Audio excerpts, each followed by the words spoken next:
నమస్కారం ప్రజలారా. మన జగనన్నను ప్రధానమంత్రిని చేసుకోవాలని, అదేవిధంగా అన్న ముఖ్యమంత్రి చేశాడు, అది వేరే విషయం. సరే, మన ప్రధానమంత్రిని చేయాలని మనం అహర్నిశలో కష్టపడతా ఉంటే, సరే జగనన్న అవినీతి సొమ్ముతో ఒక సాక్షి ఛానల్, ఒక సాక్షి వార్తా పత్రికను పెట్టి ఏ విధమైనటువంటి ప్రచారాలు చేస్తున్నారు, ఏ విధంగా సాక్షిలో డిబేట్లు నిర్వహించినారో ఆ డిబేట్లో రాష్ట్రంలో ఉండేటువంటి ప్రజానికం అందరూ కూడా ఇదే నమ్ముతున్నారు అని చెప్పి ఆయన ఆలోచన చేసుకొని ఆ సాక్షిలో ఈశ్వర్ అనేటువంటి ఒకరిని కూర్చొని అద్దె సూట్ వేసి అద్దె ప్యాంట్ ఒకటి తెచ్చి వాడిని కూర్చొని డిబేట్లు నిర్వహిస్తూ ఉంటే రాష్ట్రంలో ఉండేటువంటి ప్రజానికం ఏం ఆలోచన చేస్తున్నారో ఒకసారి సాక్షి యాజమాన్యం ఆలోచన చేస్తే ఎంతైనా బాగుంటుంది. ఆ ప్యానలిస్టులు కూడా అంతే, వాళ్ళు మన జగనన్నను మింగబెట్టేదానికి కూడా తప్ప వాళ్ళు ఏమన్నా ప్రధానమంత్రిని చేద్దామని చెప్పేటువంటి ఆలోచనలో ఒకరు లేరు. నిన్న ఒక డిబేట్ పెట్టాడు సాక్షి ఈశ్వర్. సరే, దాని సారాంశం ఏంది, దాని కథ ఏంది, ఎందుకు పెట్టాడు డిబేట్ అంటే, ఆయన రాష్ట్రంలో ఉండేటువంటి ఈ కూటమి ప్రభుత్వం ఏర్పడిన తర్వాత, కూటమి ప్రభుత్వం అధికారంలోకి వచ్చిన తర్వాత వచ్చినటువంటి కంపెనీలు, తెచ్చినటువంటి పెట్టుబడులు, తెచ్చినటువంటి అప్పులు, ఏ విధంగా రైతులు ఇబ్బంది పడుతూ ఉన్నారు, ఏ విధంగా నిరుద్యోగుల సమస్య ఉన్నది ఏందని చెప్పి ఆయన కేంద్రంలో ఉండేటువంటి సంస్థలు ఈయనకు ఒక నివేదికను ఇచ్చినాయి. ఆ నివేదిక మీదుగా ఒక డిబేట్ పెట్టాడు. నేను ఏం చెప్తున్నానంటే, ఇదే సాక్షి ఈశ్వర్ గారికి, ఇప్పుడు మన అన్న ముఖ్యమంత్రిగా ఉన్నప్పుడు ఏ విధంగా అప్పులు తెచ్చినాం, ఏ విధంగా రాష్ట్రాన్ని అభివృద్ధి చేసినాం, ఏ విధంగా రాష్ట్రానికి పరిశ్రమలు తీసుకొచ్చినాం, ఏ విధంగా రాష్ట్ర ఆదాయం పెంచినాం, ఏ విధంగా నిరుద్యోగులకు ఉపాధి అవకాశాలు కల్పించినాం, తద్వారా ఎంత మన రాష్ట్రంలో రైతన్నలు ఏ విధంగా వాళ్ళు ఇబ్బంది పడుకుంటా ఉన్నారు. మనం అధికారంలో ఉన్నప్పుడు ప్రభుత్వ ఉద్యోగులు సకాలంలో జీతాలు ఇస్తా ఉన్నామా లేదా, మనం అధికారంలో ఉన్నప్పుడు రాష్ట్రంలో ఉండేటువంటి అక్కచెల్లెమ్మలందరూ సంతోషంగా ఉన్నారా లేదా, ఇటువంటిది డిబేట్ పెట్టి నువ్వు రాష్ట్ర ప్రజానికానికి గత పాలనలో జగన్మోహన్ రెడ్డి గారు ఈ విధమైనటువంటి పాలన అందించినారు, కూటమి ప్రభుత్వం అధికారంలోకి వచ్చినాక పాలన ఈ విధంగా ఉన్నది, జగన్మోహన్ రెడ్డి గారి ప్రభుత్వానికి కూటమి ప్రభుత్వానికి తేడా ఇది అని చెప్పరా బఫూన్. అప్పుడు రాష్ట్రంలో ఉండేటువంటి ప్రజానికం నమ్ముతారు. రాష్ట్రానికి అప్పులు తీసుకువచ్చినాడు చంద్రబాబు నాయుడు, వచ్చిన సంవత్సరం 6 నెలలు అవుతుందో 8 నెలలు అవుతుందో కదా, ఈ లోపలనే ఇన్ని లక్షల కోట్ల అప్పులు తెచ్చినాడంటే మన జగనన్న 5 సంవత్సరాల పాటు అప్పులు లేకుండా ఏమన్నా ఈ ఇలాగ ప్యాలెస్లో ఏమన్నా తెచ్చినాడా, లేకంటే పులివెందుల రాజారెడ్డి ఎస్టేట్లోంచి ఏమన్నా తెచ్చినాడా, నుంచి తెచ్చి ఇచ్చినాడు జగనన్న లెక్క? ఆయన ఏమన్నా రాళ్ళు కొట్టి ఏమన్నా సంపాదించి ఇచ్చినాడా? రాష్ట్రంలో ఉండేటువంటి అమరావతి రాజధాని అన్నారు, రాజధాని కథటమైందో తెలియదు, మళ్ళా తర్వాత 3 రాజధానులు అన్నారు. తెచ్చిన అప్పులు మన జగనన్న ఎక్కడ పెట్టినాడు? ఎవడు అకౌంట్లు లేకపోయినాయి? ఎవడు అకౌంట్లో ఉన్నాయిరా ఈశ్వరాజ్ చెప్పు. జగన్మోహన్ రెడ్డి గారు అధికారంలో ఉన్నప్పుడు ఇన్ని లక్షల కోట్ల రూపాయలు అప్పు తెచ్చినాడు, తద్వారా రాష్ట్రానికి ఉపయోగపడేటువంటి పనులు చేసినాడు, రాష్ట్రంలో ఉండేటువంటి యువతకు ఈ విధంగా అవకాశాలు కల్పించినాడు, ఈ విధంగా ప్రాజెక్టులు నీటికి సంబంధించి ప్రాజెక్టులు కట్టినాం, అదేవిధంగా వాటికి మరమ్మతులు చేసినాం, రైతాంగాన్ని ఈ విధంగా ఆదుకున్నాం, ఆడబిడ్డలను ఈ విధంగా ఆదుకున్నాం, విదేశీ విద్యను కొనసాగించినాం, ఇస్లామిక్ బ్యాంకీలు పెట్టినాం, రైతన్నలకు ఎటువంటి ఇబ్బంది లేకుండా గిట్టుబాటు ధర ఇచ్చినాం, గిట్టుబాటు ధర అసలు పంట వేసే ముందే వాళ్ళకు లోన్లు ఇచ్చినాం, సబ్సిడీలు ఇచ్చినాం, సబ్సిడీతో డ్రిప్ ఇరిగేషన్లు ఇచ్చినాం. చెప్పు, మనం అధికారంలో ఉన్నప్పుడు మనం చేసినటువంటి గొప్ప చెప్పరా? మద్యంలో కుంభకోణాలు చేసినాం, ఇసుక మైనింగ్లు అక్రమంగా చేసినాం, ఎర్ర చందనం అక్రమ రవాణా దేశాలు దాటించి కోట్ల రూపాయలు సొమ్ము చేసుకున్నాం. చెప్పు, 5 సంవత్సరాల పాటు ఏమి గుడ్డి గుర్రానికి పనులు తోగుతా ఉన్నావా? దీనికి చెప్పు. ఇట్ట కాదు నేనా ఈశ్వరు, ఎవడు మనల్ని నమ్మేటువంటి పరిస్థితుల్లో లేరు. మన జగనన్న పాలన 5 సంవత్సరాల పాటు తాడేపల్లి ప్యాలెస్లో పడుకొని ఏ విధంగా పాలన కొనసాగించినాడో రాష్ట్రంలో ఉండేటువంటి ప్రజానికి అందరూ కూడా చూసినారు. ఎన్ని కంపెనీలు తీసుకువచ్చినా మనం అధికారంలో ఉన్నప్పుడు ఒక్కటి చెప్పరా? ఆ కంపెనీ వచ్చింది, ఈ కంపెనీ వచ్చిందని ఇదే డిబేట్లో కూర్చొని అదే ప్యానలిస్టులు పెట్టుకొని మనం ఖచ్చితంగా 175 గెలుచున్నామని ఏ విధంగా డిబేట్లు నిర్వహించినాం, ఆ నిర్వహించినందుకు మనకు వచ్చినటువంటి ఫలితాలు ఏ విధంగా ఉన్నాయి, రేపు మాపో రిజల్ట్ వచ్చేదనగా కూడా అప్పుడు కూడా ప్యానలిస్టులు కూర్చొని మీరు ముఖ్యమంత్రి కాబోతున్నాడు మీ అన్న అని చెప్పి ముందుగా శుభాకాంక్షలు తెలియజేస్తున్నామని చెప్పి మరికొంతమంది, ఆ ప్యానలిస్టుల్లో వచ్చినటువంటి వ్యక్తులకి మీరు ఎమ్మెల్యేగా పోటీ చేశారు కదా, మీరు ఎమ్మెల్యేగా పోటీ చేశారు, మీరు ఖచ్చితంగా గెలుచున్నారు, మీకు ముందుగానే శుభాకాంక్షలు తెలియజేస్తున్నామని చెప్పి ప్రమాణ స్వీకారాలు కూడా మన సాక్షి ఛానల్లో ఈ డిబేట్లోనే చేసేట్టుగా ఉన్నారే అని చెప్పి ఎర్రి పుష్పాలైంది ఎవరు ఈశ్వర్ గారు? దేనికి మాట్లాడాల్సి వస్తున్నటువంటి వ్యాఖ్యలు?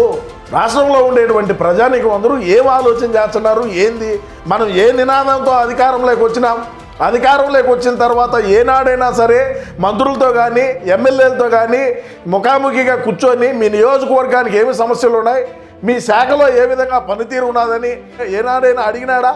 మీలాంటి మీడియా సంస్థలు, పెద్ద పెద్ద మీడియా సంస్థలు ఏవైతే ఉన్నాయో ఆ మీడియా సంస్థలకి కనీసం జర్నలిస్టులు వచ్చి ప్రశ్నలు అడిగితే సమాధానం చెప్పేటువంటి దమాకు మన అన్నకునిందే?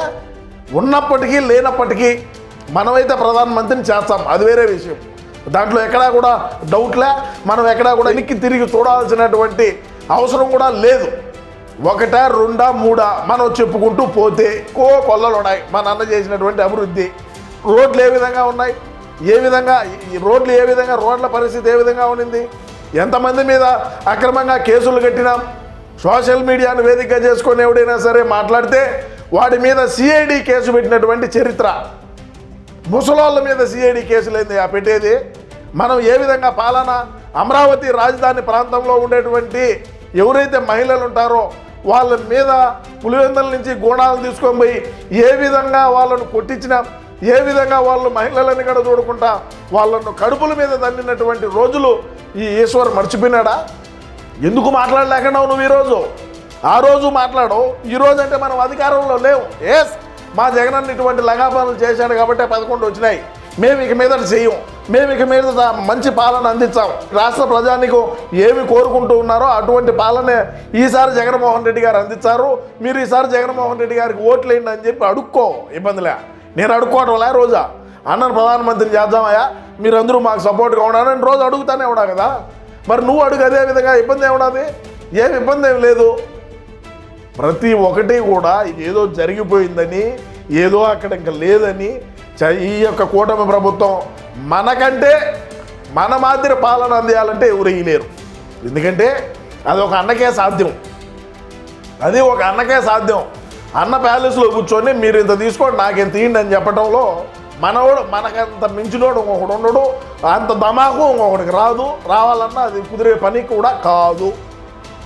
మన వాళ్ళు ఉన్నప్పుడు మంత్రులు ఏ విధంగా పనితీరు ఉన్నింది, ఏ విధంగా ఉన్నింది, అది ఒకసారి ఆలోచించే. రాష్ట్ర ప్రజానికానికి దేనికి వివరించలేకపోయినావు? మనం అధికారంలో ఉంటే మనం చేసినటువంటి గొప్ప గొప్ప పనుల్ని దేనికి రాష్ట్ర ప్రజానికానికి డిబేట్లు పెట్టి వివరించలేకపోయినావు? ఒకసారి ప్రజల్లోకి రా. నువ్వు ఆ స్టూడియోలోనే కాదురా ఉండేది, వచ్చి గ్రౌండ్ రిపోర్ట్ది, పులివెందులకు పోయి గ్రౌండ్ రిపోర్ట్ అడుగు. మన అన్న సొంత నియోజకవర్గమే కదా, సొంత నియోజకవర్గానికి వెళ్ళి పులివెందుల్లో గత 5 సంవత్సరాల్లో జరిగినటువంటి పాలన ఏంది, ప్రస్తుతం కూటమి ప్రభుత్వం అధికారంలోకి వచ్చిన తర్వాత ఏ విధంగా పాలన ఉండదని చెప్పి మన పులివెందుల నియోజకవర్గంలోనే అడుగు. ఎక్కడా అడగొద్దుగా, ఎక్కడికి పోవద్దు. నువ్వు అక్కడ స్టూడియోలో కూర్చొని ఆ దానయ్యలు రాయించినటువంటి పేపర్లు అద్దె సూట్ ఒకటి వేసుకొని చదువుతూ ఉంటే బతుకులు ఎట్నే తగలబడతాయి. వైజాగ్లో ప్రమాణ స్వీకారానికి సిద్ధంగా అండి. ఏంది, హోటళ్ళన్నీ నిండిపోయినాయంట కదా, హోటల్ బుకింగ్స్ అన్నీ అయిపోయినాయంట కదా, ప్రైవేట్ ట్రావెల్స్ అన్నీ నిండిపోయినాయంట కదా, ప్రైవేట్ ట్రావెల్ సపరేట్గా బస్సులన్నీ ఇది అయిపోయినాయంట కదా, అక్కడంతా ప్రమాణ స్వీకారానికి సిద్ధం అంట కదా. ఇట్లా చెప్పి నాకు ఇచ్చినారు నేల అన్నను. ఎందుకు తెలియదు, ఎందుకు గెలిచకూడదు, ఎందుకు వై రజని, ఎందుకు ఎటమే ఇట్లాంటి హౌలేగాళ్ళందరూ కూర్చొని ఆయన ఏదో మాత్రలు వేసుకుంటా ఉండేవాడిని తీసుకొని డిబేట్లో కూర్చొని పెట్టి ఆ ఇంటర్వ్యూలు అని చెప్పి కూర్చొని పెట్టి ఆయన అంటే మరి అయ్యే మాత్రలు మీరు వాడితే ఏమన్నా ప్యానలిస్టులకు డిబేట్ చేసేవాడికి మీరు ఆడు కూర్చొని ఏమన్నా మీరు ఈ విధంగా మాట్లాడి పోయామాగా మనం గెలుచున్నామని చెప్పి కోట్ల రూపాయలు బెట్టింగ్లు వేసి ప్రాణాలు కోల్పోయిన వాళ్ళు రోడ్డున ఉంటే ఈరోజు అదే కదా పరిస్థితి. మనం ఖచ్చితంగా గెలుచున్నామని చెప్పి కోట్ల రూపాయలు పెట్టి బెట్టింగ్లు వేశారు జగనన్న గెలుచాడని. ఎట్టపోయినారు వాళ్ళని? ఏమన్నా ఈరోజు ఏమన్నా జగనన్న ఆదుకుంటున్నాడా? దాని గురించి చెప్పు ఒకసారి. సో నేనేం చెప్తానంటే ఫైనల్గా ఈశ్వర్ గారు మాట్లాడదాం. ఖచ్చితంగా మన అన్నను ప్రధానమంత్రిని చేయాలనేటువంటి అదే దిశలోనే మనం ప్రయాణం చేస్తున్నాం. కానీ మరీ అంత మనం ఏదో అధికారంలో ఉన్నప్పుడు చిన్నగా పెరిగినాం, మనం చేసినట్టు ఇంకెవడు చేయబోడు చేయలేడు అని చెప్పి మాట్లాడేటువంటి వ్యాఖ్యలు కొద్దిగా తగ్గించినామంటే మనకు రాబోయే రోజుల్లో ప్రతిపక్ష హోదా అయినా సరే ఉంటుందని చెప్పి నేను ఈ సందర్భంగా తెలియజేసుకుంటూ, ఏది ఏమైనా మనం అధికారంలో ఉన్నప్పుడు చేసినటువంటి పనుల్ని, కూటమి ప్రభుత్వం అధికారంలో ఉన్నప్పుడు ప్రస్తుతం చేస్తున్నటువంటి పనుల్ని ఆ రెండింటిని పక్కపక్కన పెట్టి రాష్ట్ర ప్రజానీకానికి వివరించే ప్రయత్నం అయితే చేయమని చెప్పి ఈ సందర్భంగా ఈశ్వర్ గారికి తెలియజేసుకుంటూ, నిరుద్యోగుల గురించి మాట్లాడితే రాష్ట్రంలో ఉండేటువంటి ప్రజానీకం దేంతో నవ్వుతారు. మనం అధికారంలో ఉన్నప్పుడు ప్రతి సంవత్సరం జాబ్ క్యాలెండర్ అన్నాం, డిఎస్సి అన్నాం, ఎటమినాయి అడిగిపోయినాయి, ఎందుకు మాట్లాడాలి ఆ రోజు? ప్రతి సంవత్సరం జాబ్ క్యాలెండర్ వదులుతామన్నావు, ఎందుకు వదలలేదన్నా అని చెప్పి ఆ రోజు ఎందుకు మాట్లాడలేకపోయినావు, నోట్లో ఏం ఐస్ క్రీమ్ పెట్టుకున్నావా అని ఈరోజు అడుగుతారు ప్రజలు.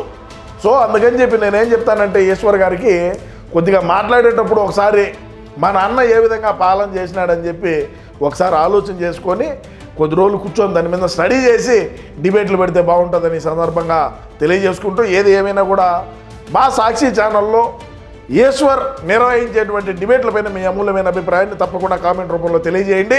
నమస్కారం.